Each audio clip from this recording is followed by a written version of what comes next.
Too Many Pumpkins by Linda White, illustrated by Megan Lloyd.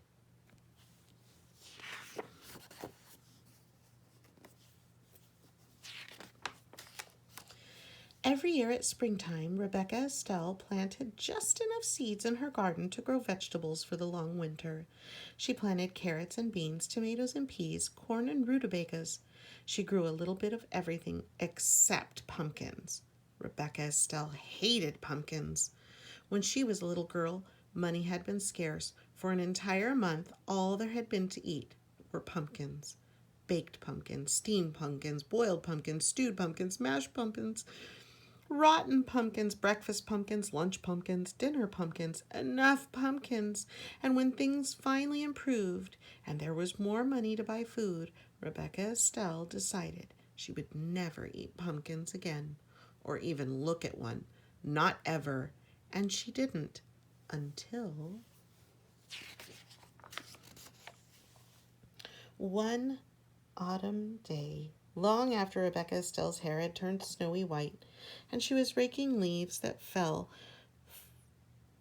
each fall from her black walnut tree, and her cat Esmeralda was scattering them just as quickly.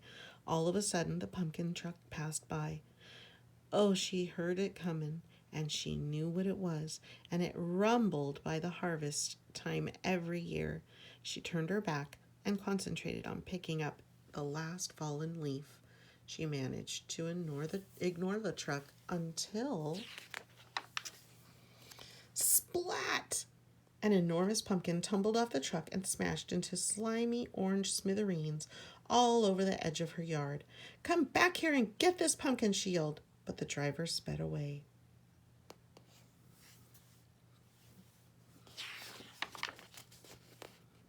"Well, I won't touch it," Rebecca Estelle insisted, getting her shovel from the barn.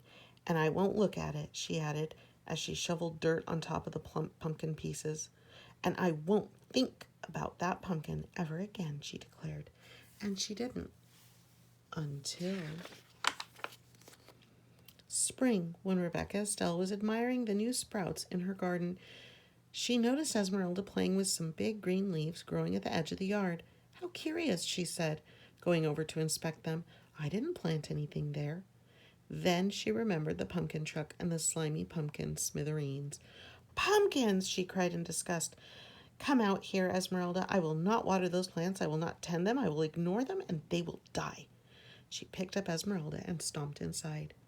But a week later, when Rebecca Estelle peered out her window, she saw that the vines had grown. She tramped to the barn and got her garden tools and went to work on the pumpkin vines. She cut and dug until not one was left growing. "There, now there will be no pumpkins." She smiled and went back inside. But the next week, when she was weeding the garden, she noticed that the pumpkin vines had grown back. Rebecca Estelle marched inside and snapped the curtain shut. "The only thing to do is ignore them. They won't grow if I don't take care of them," she muttered.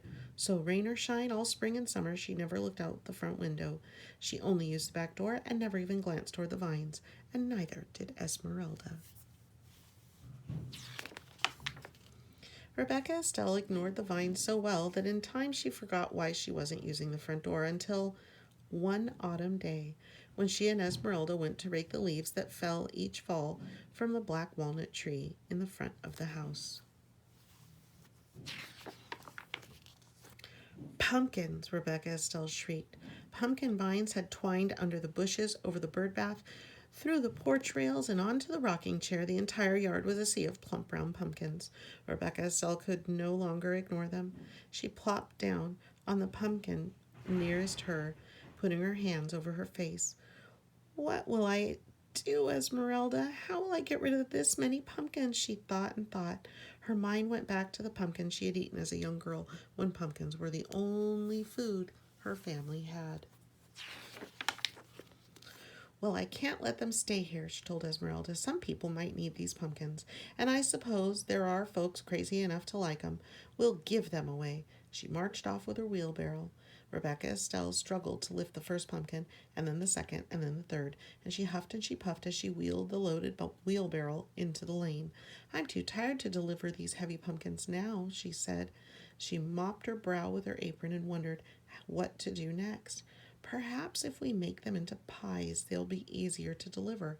Such a nuisance." So she went to work. She scooped the slimy seeds out of the pumpkins and cut away the shells, and after she boiled the pumpkin meat, she mixed it with eggs, milk, sugar, flour, cinnamon, nutmeg, and cloves to make rich pies.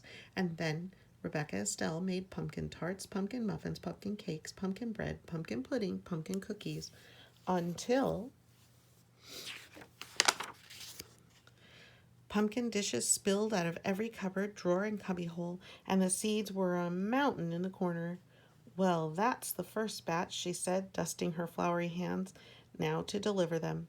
She put the wheelbarrow outside the kitchen door, then loaded it with pumpkin treats.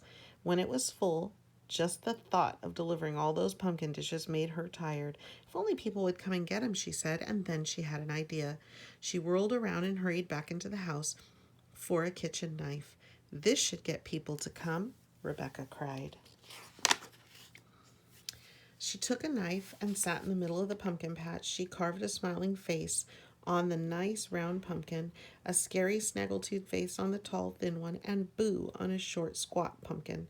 She was so busy carving her pumpkin she hardly noticed how dark it was getting.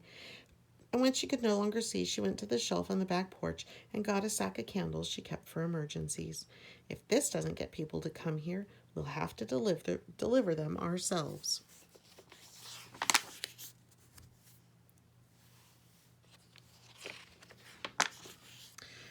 Rebecca Estelle peered into the darkness for a long time, and she didn't see anything. Still, she watched until finally she saw a light, faint at first, then brighter, and then more lights bobbing through the night. "Here they come," she shouted. "Esmeralda, let's heat up some apple cider." Young and old, everyone in town came. Rebecca Estelle, "We thought you hated pumpkins," they said. "We saw your jack-o'-lanterns from the end of the road and came for a closer look." "Oh, I was hoping you would," she said. "Where did you ever find all these pumpkins?" "I came by them quite by accident," Rebecca Estelle said, smiling. "Would you like a pumpkin pie? There's plenty." She winked at Esmeralda. Everyone enjoyed the pumpkin pie and the cider and had a good time, and so did Rebecca Estelle.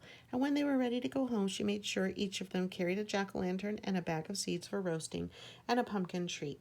Rebecca Estelle gave away everything that reminded her of pumpkins that she had always hated, until all that remained was a handful of seeds. Those she tucked snugly in her pocket, where they would be safe until planting time next spring. The end.